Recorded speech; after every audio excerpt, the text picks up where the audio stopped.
Now time for the morning rush. Police say the man at the center of a SWAT situation in southeast Albuquerque has been apprehended. Around 7:30 last night, APD officers were sent to the area of San Pedro and Anderson for a shot spotter activation.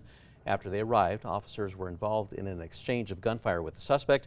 The man was later found and taken to the hospital. His exact condition is not known, but he is expected to survive.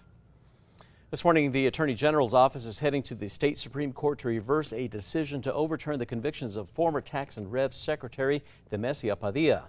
In 2021, a jury found Padilla guilty of stealing $25,000 from a client, but her convictions were overturned at the end of March, with the court citing a statute of limitations issue.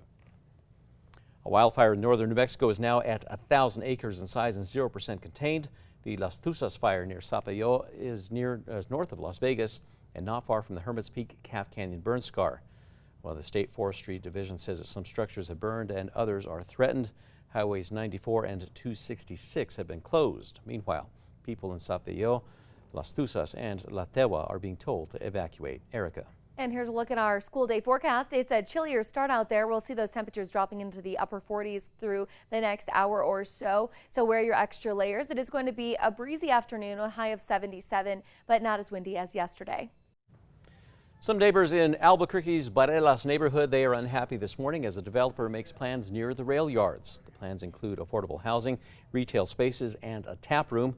But some residents believe that the development is focused on profits rather than people. Planning and zoning meeting for the project is set for next Thursday. A 19-year-old Artesia woman is scheduled to make her first appearance in court after being accused of leaving her newborn in a hospital bathroom trash can. Investigators say Alexi Treviso went to the emergency room in January. While there, hospital staff say that she locked herself inside of a bathroom where she gave birth to a live baby boy, tied him up in a trash bag, and hid him underneath the trash in the bin. Officials say the boy died from lack of oxygen. Treviso was arrested yesterday and charged with first-degree murder. An Albuquerque man is waking up behind bars after police say that they caught him stealing catalytic converters. Baca, who has a long criminal history, was supposed to be on house arrest.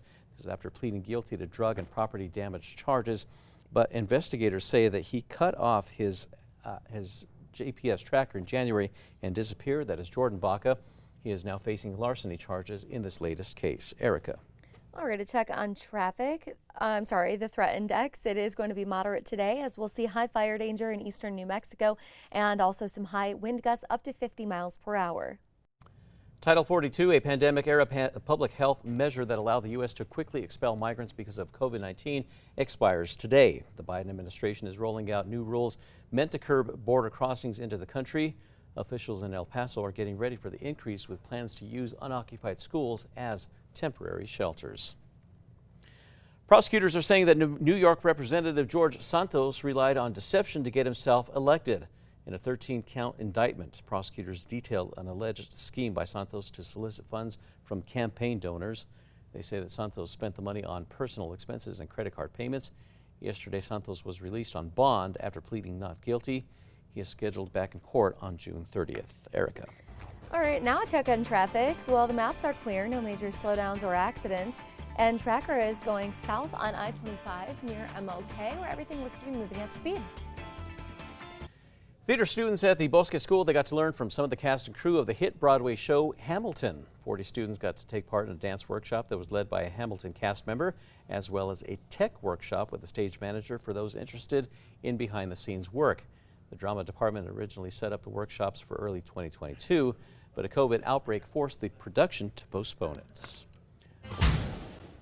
Time now for the 5 facts. At number 5, Eisenhower Middle School students are returning victorious after winning first place at a national competition in California. Students from the 5-star show choir sang and danced their way to first place at a competition in Burbank, California last month. They performed a 12-minute medley that included songs from the Doobie Brothers and Whitney Houston. The 46 members of the choir started rehearsing last August.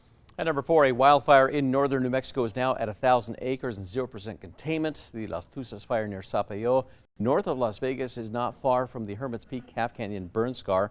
The State Forestry Division says that some structures have burned and others are threatened. Fire officials say that overnight a drop in wind speed and temperatures helped with the firefighting efforts. The Department of Transportation has now closed off highways 94 and 266. Meanwhile, people in Sapello, Las Tussas, and La Tewa, they are being told to evacuate. Those evacuation centers are set up at the Abe Montoya Rec Center in Las Vegas and at Story Lake State Park. And at number 3, it is going to be another windy day in that area and across the East Plains. There are going to be some 50-mile-per-hour wind gusts. So if you do live near that fire, be sure to evacuate or have a plan to. And number 2, some neighbors in Albuquerque's Barelas neighborhood, they are unhappy this morning as developer Palindrome makes plans for a vacant lot near the rail yards. Yesterday, residents held a protest in efforts to stop the development. A company spokesperson says the project would include affordable housing, retail spaces, and a local beer and wine tap room. Some residents say that they don't want it, while others say that the area could use new development. A planning and zoning meeting for the project is set for next Thursday. And at number 1, Albuquerque police say the man at the center of a SWAT situation in southeast Albuquerque and shot by officers has been apprehended.